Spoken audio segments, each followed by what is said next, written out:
WW especial, voltando no intervalo, agora estamos na nossa conversa só no streaming, Igor. Meu intuito não é constranger os convidados, mas eu sei que eu vou puxar vocês um pouco fora da área onde vocês nadam de braçada, que é a área política mesmo. A gente que eu estou falando, nós da imprensa, registramos com grave preocupação o STF assumindo o papel de legislador. Na prática é o que ele está fazendo.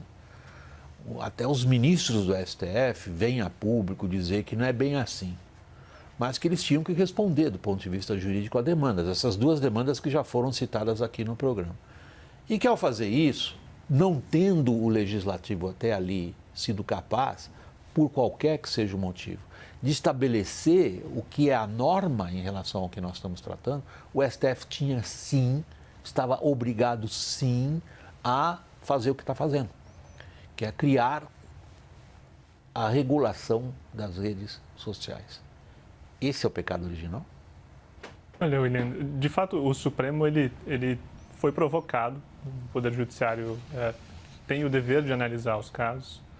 É óbvio que existe uma gestão da pauta que é feita pelo Supremo a partir de uma série de questões sociais, econômicas e políticas. O nosso desafio acontece quando a gente avança para a decisão do como, como vai ser implementada essa decisão, ou qual vai ser o produto desse processo decisório dentro do Supremo. Não quero puxar para a filosofia, embora você tenha nos desestimulado a seguir por esse caminho, mas não, o programa é absolutamente livre. Aqui a gente não tem nenhuma regra de moderação. Tem um filósofo chamado Ronald Dworkin, que tem uma alegoria para refletir o papel do Poder Judiciário nesse contexto. Ele diz que os juízes, eles são autores de um capítulo em um romance em cadeia. Só que para escrever esse capítulo adicional desse romance, ele tem que observar os capítulos anteriores. E esses capítulos são compostos por questões morais, são compostos por decisões do próprio Poder Legislativo. E, portanto, essa é uma alegoria que ajuda a ilustrar o papel que as democracias consolidadas costumam atribuir aos tribunais. É possível, sim, se escrever um novo capítulo, mas no sentido de aperfeiçoar os capítulos anteriores e não necessariamente antagonizar com os que foram escritos. Então, esse talvez seja o principal paradigma, o desafio filosófico que existe na tomada de decisão do Supremo. A gente também tem que olhar para o seu ponto de vista de consequência, porque essa é uma das belezas do direito, na minha visão. Quando você toma uma decisão com um determinado modelo, ou seja, um tribunal poder escolher quem vai ser o agente responsável por implementar uma decisão judicial, criar novas obrigações que não estavam necessariamente previstas nos capítulos anteriores. Isso vira um precedente e, portanto, empresas, cidadãos, a partir daquele momento, enxergam aquela decisão como um modelo que pode ser reproduzido em outros contextos, em outros casos, porque as partes vão poder trazer aquilo como uma referência, fez lá, portanto, façamos aqui. Então, acho que existe uma reflexão enquanto sociedade dos papéis e qual vai ser o nosso combinado, como cada um vai se comportar, qual o limite do papel de cada um. Há uma tentativa do Supremo, por exemplo, quando a gente fala do marco temporal. Outra questão extraordinariamente espinhosa, do ponto de vista político, sobretudo, e da segurança jurídica. De buscar o que seria, não sei qual é a expressão mais adequada, uma câmara de conciliação, uma esfera de entendimento. E aí eu passo para você, Ricardo, independentemente da sua opinião sobre a tramitação, eu digo tramitação no sentido de como é que está evoluindo na linha do tempo, esse evidente confronto entre o judiciário que se vê obrigado a dizer para o legislativo, olha, legislador, se você não faz, eu faço.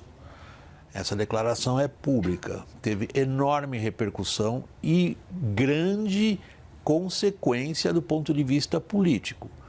O legislador, que por outra série de motivos já está em pé de guerra com o judiciário, enxerga o papel do judiciário nessa questão específica, qual é a responsabilidade ou qual é o limite da responsabilidade, até onde vai a responsabilidade dos provedores de redes sociais. O parlamentar encara isso como uma afronta às prerrogativas dele. Estamos presos nessa armadilha, Ricardo, e, portanto, é só um afrontando o outro que a gente vai chegar a resultados.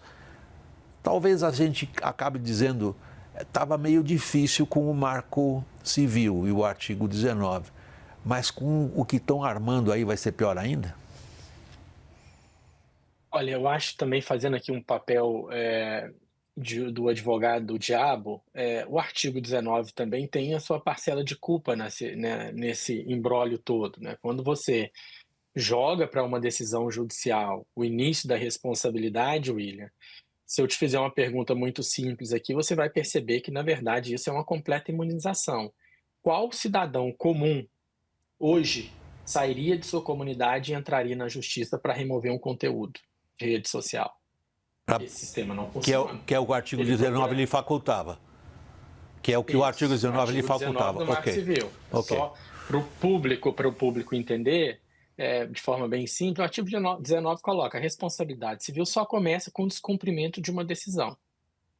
Qual cidadão entraria na justiça? Qual cidadão desafiaria as maiores empresas do planeta?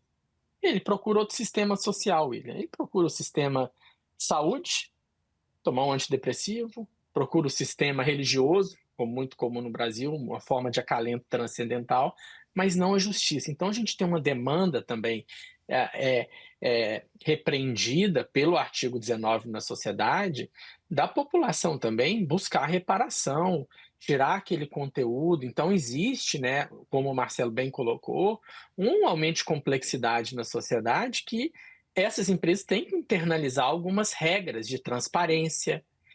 Aqui na Europa, por exemplo, você consegue fazer uma denúncia, o indivíduo fazer uma denúncia direto dentro da plataforma. Foi o modelo que começou com a lei alemã.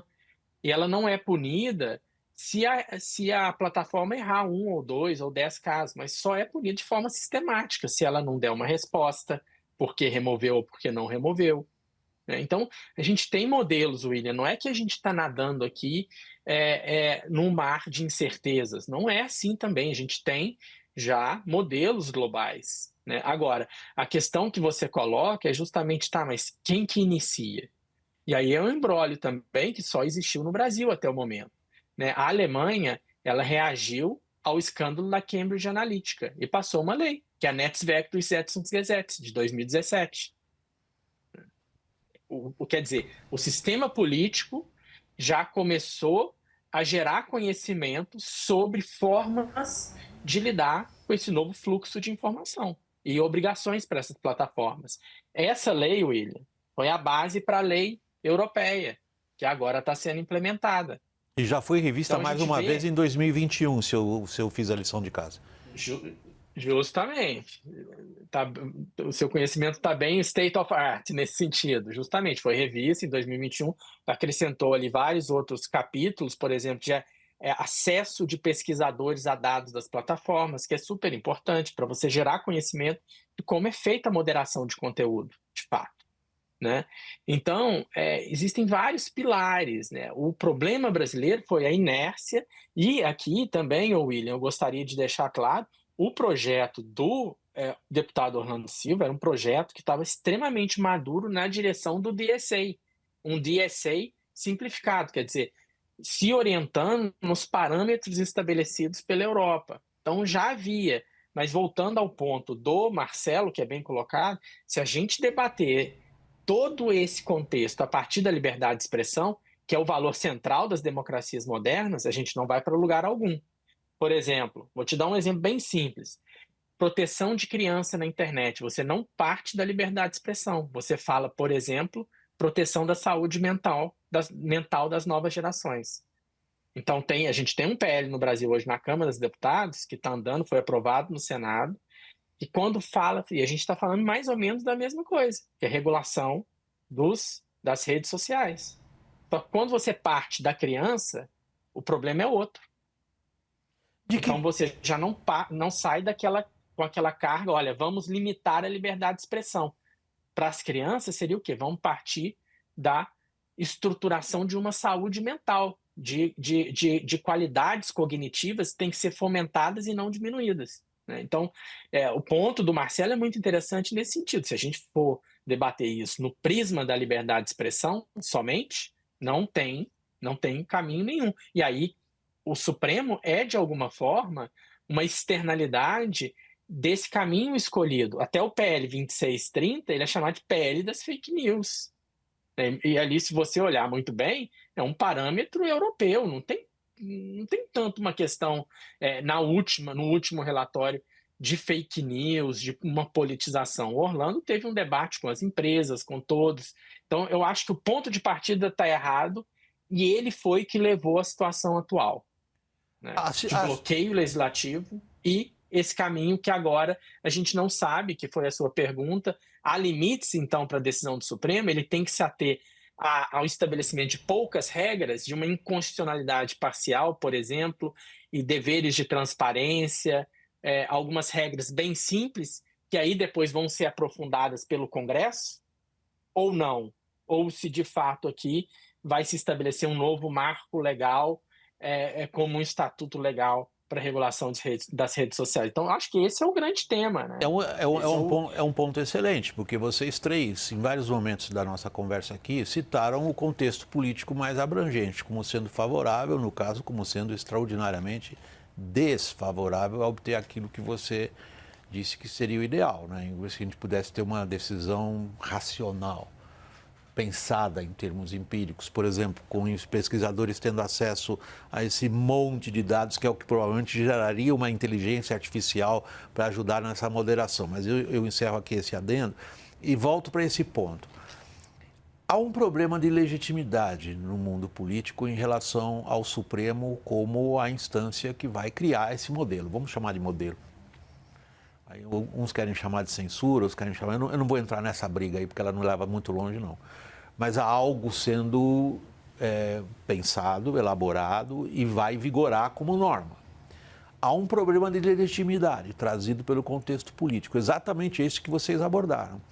O parlamento não chegou, o próprio Orlando Silva se queixou amargamente das grandes companhias, algumas das quais você tem contato direto pela entidade que você representa aqui, Igor, como tendo sido um obstáculo a essa decisão, por interesses aí, no caso, muito mais econômicos e comerciais. Mas a atmosfera política também tornou impossível a conversa pelo seguinte: uma determinada corrente política quer o que chama de liberdade total de expressão, porque se sente tolhida pelo outro lado do espectro político, que, por sua vez, diz eles querem liberdade de expressão para poder massacrar pessoas com o que eles sabem fazer. Ou seja, falam em liberdade de expressão quando, na verdade, são liberticidas. E o pessoal que defende a liberdade de expressão diz: os outros falam em regulação porque, na verdade, querem censurar e compensar a inferioridade que tem, do ponto de vista político-eleitoral, nas plataformas digitais. A gente não sai desse caldeirão. Não sai. Nós estamos virando dentro dele. Seria, eventualmente, um passo do Supremo na busca desse consenso tentar estabelecê-lo com o Legislativo? Eu não sei muito bem como. Você teria alguma ideia? Olha, William, a gente sabe que a nossa Suprema Corte ela tem um caráter bastante politizado e político também. Né? Ninguém chega a um posto... Os ministros ficam loucos da vida quando nós, jornalistas, dizemos isso a eles. Mas aí eu, como acadêmico, posso dizer. Então, vamos colocar assim, ninguém chega a ministro do Supremo apenas por ter um currículo notável. É preciso estar perto do poder, é preciso estar próximo de Brasília, é preciso estar próximo de grandes decisores políticos. E não tem problema nenhum nisso, porque esse foi o sistema criado pela nossa Constituição. E a gente tem visto já há algum tempo ministros do Supremo, e aí eu não vou nem entrar muito na questão se eles deveriam estar fazendo isso, mas a gente vê movimentações dos ministros de conversar com o presidente da República, de conversar com deputados, com senadores, com grandes empresas. Eles têm se aproveitado dessa possibilidade de estar no centro do poder para esse tipo de diálogo. E eu acho que não vai ter muito mesmo como fugir dessa situação, inclusive porque é uma situação que demanda esse tipo de diálogo. Como nós falamos aqui, eu acho que você está conversando com 3 especialistas.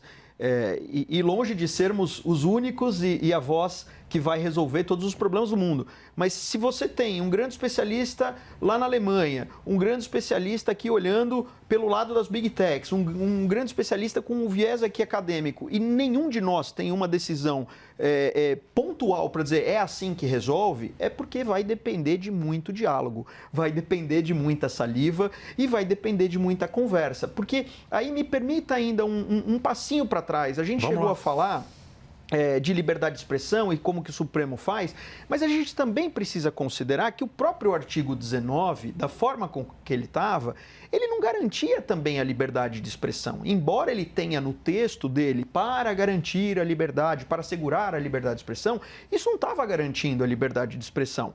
A gente sabe que os modelos de negócio, os algoritmos e as próprias regras da comunidade ou das comunidades, elas acabavam sendo muito complexas, difíceis de compreender, de se explicar. Então, a parte do debate que está acontecendo no Supremo Tribunal Federal, ainda que vigente o artigo 19, a gente já estava vivendo esse tipo de problema. Você imagina que tem uma empresa, não vou dizer o nome dela, mas tinha lá dentro, no arroba dela, a palavra cannabis. E ela não conseguia estar online porque tinha a palavra cannabis. Mas você não pode ter empresas com o nome de cannabis fazendo atividades lícitas. Pode. E aí as redes sociais derrubavam esse perfil pelo nome cannabis. Então, veja, são muitas nuances mesmo que a gente trouxe, e longe aqui de querer demonizar as Big Techs, não é isso. Eu acho que é só para mostrar mesmo para a nossa audiência que se o debate ficar no espectro puramente político, sou mais conservador, sou mais progressista, eu sou Lula, sou Bolsonaro, eu estou do lado das Big Techs, eu estou contra as Big Techs, a gente não vai sair do lugar. E o que está faltando para a gente, o que me parece, é gente qualificada na política para ter um debate sério. Não é debate de quinta série, não é debate para ter corte de vídeo. A gente precisa de gente com hombridade, com foco, para poder articular. A gente precisa de um grande articulador. Nós não temos isso agora, não temos visto um grande movimento de articulação para fazer isso. Talvez esse articulador, num passado recente, como disse o Ricardo, tenha sido o Orlando Silva tentando fazer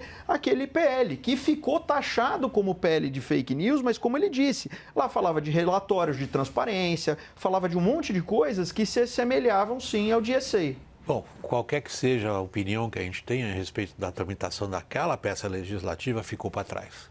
Sem dúvida. A gente, com a decisão, com a maioria do Supremo, a gente cruzou uma fronteira. Nós estamos agora, sim, diante de algum tipo de forma de responsabilização das plataformas de redes sociais. E o que vai acontecer? O que elas vão fazer no estágio atual? O que é o cenário que você desenha para o futuro próximo? Olha, William, dado o perfil das decisões que a gente tem no momento, existem dois caminhos possíveis. Um lado das decisões que foram desenhadas estabelecem a responsabilidade objetiva das plataformas em função do conteúdo postado por terceiros. O que isso faz na prática? Isso altera a fórmula, os incentivos que são levados em conta no momento de tomar uma decisão sobre a publicação de um conteúdo e a retirada dele. Ou seja, o que a plataforma vai olhar no momento de olhar no sentido abstrato, né? Porque muitas vezes quem faz a moderação de conteúdo é a inteligência artificial em função do volume de conteúdos. Todo mundo tem o celular na mão, pode fazer mais de uma publicação por dia e são bilhões de pessoas no mundo que têm esse novo poder. Portanto, é necessário que para que atividades de moderação aconteçam, haja o uso de inteligência artificial.